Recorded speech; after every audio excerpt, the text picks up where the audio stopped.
Session 475, Chapter 3, Verse 145.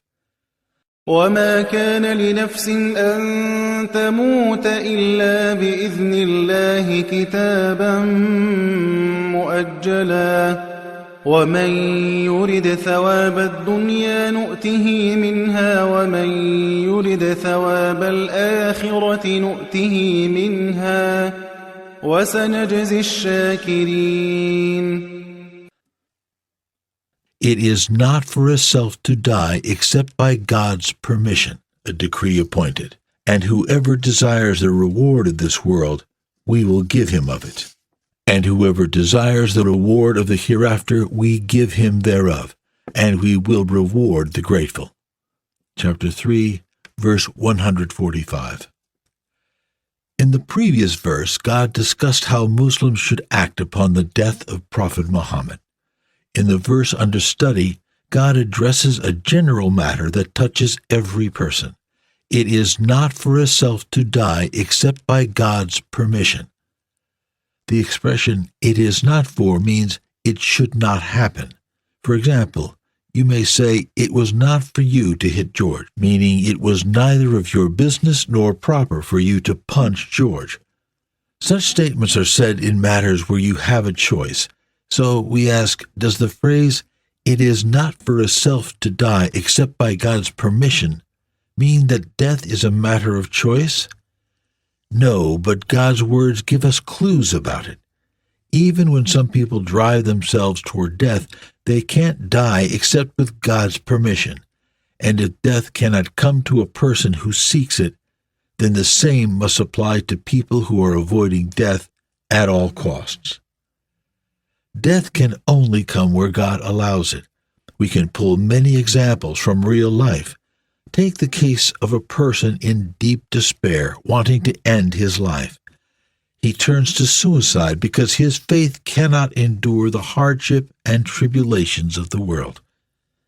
On the other hand, a person with proper faith of contentment looks at whatever suffering life throws and says, "I have a Lord, and whatever my Lord has decreed for me is best, for God knows my welfare better than I do.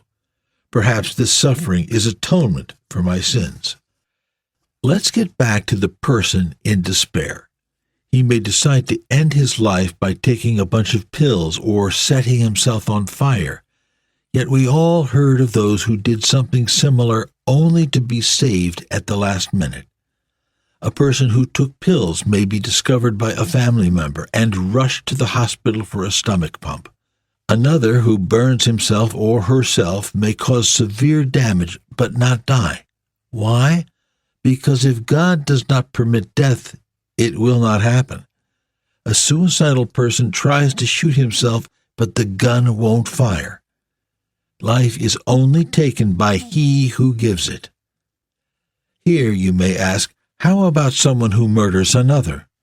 Isn't he or she causing death? We answer that a famous adage goes, if the killer had been patient just for a few more minutes, the victim would have dropped dead by themselves. The life of each one of us has a predetermined end, and you will not live for one moment longer than God has decreed. Sometimes death comes without any reason. How many times have you heard people say, "She was with us just an hour ago and looked very healthy"?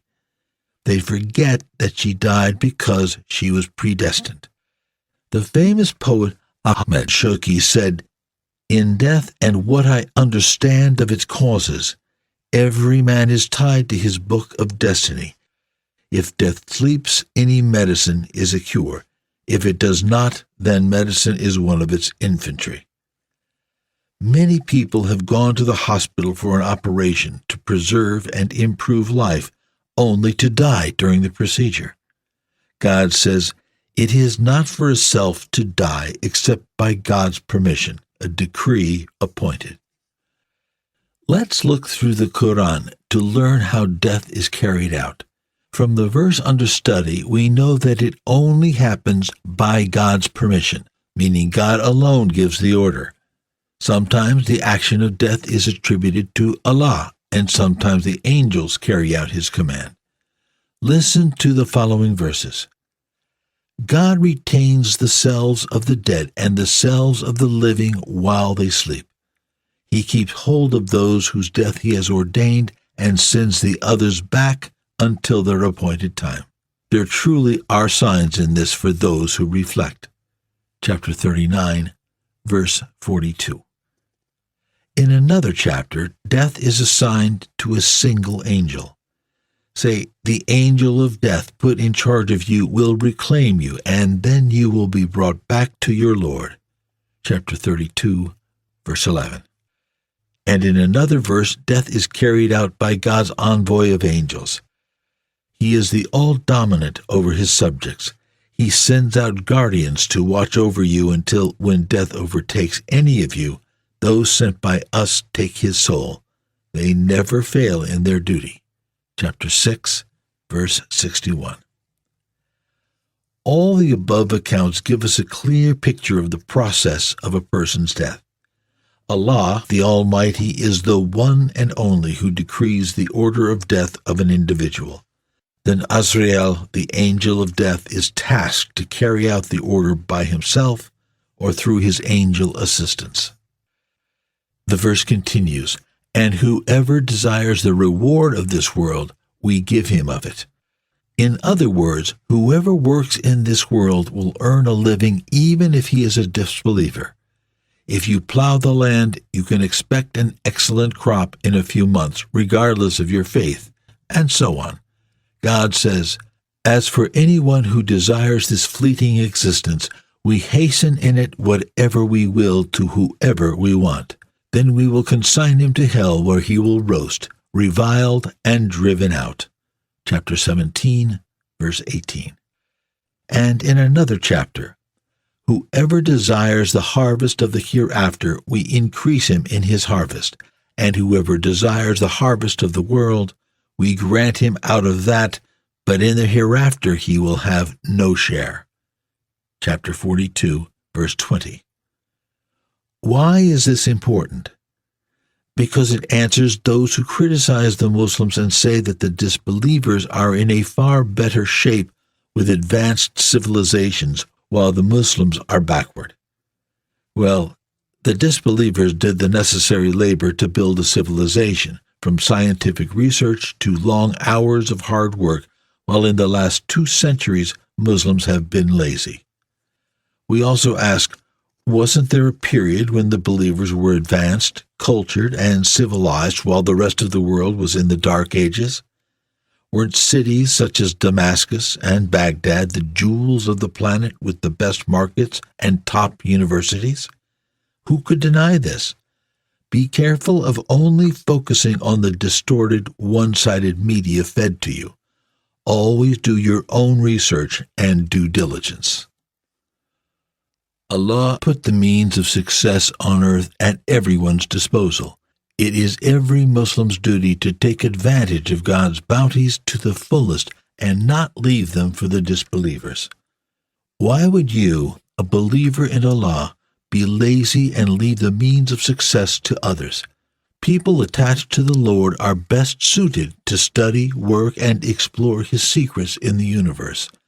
If we leave scientific exploration to the disbelievers without competing, then being backward is our own shortcoming. God says, whoever desires the reward of this world, we give him of it, and whoever desires the reward of the hereafter, we give him thereof, and we will reward the grateful. Note that Allah emphasized that He will reward the grateful twice, once in Ayah 144 and again in the verse under study. If you work hard, Allah the Exalted gives you blessings in the form of material wealth, which warrants deep gratitude to Him. More importantly, God sends you heavenly guidance to help guard your affairs and guide your spirit to the best of the hereafter, and that also warrants your deep gratitude and appreciation.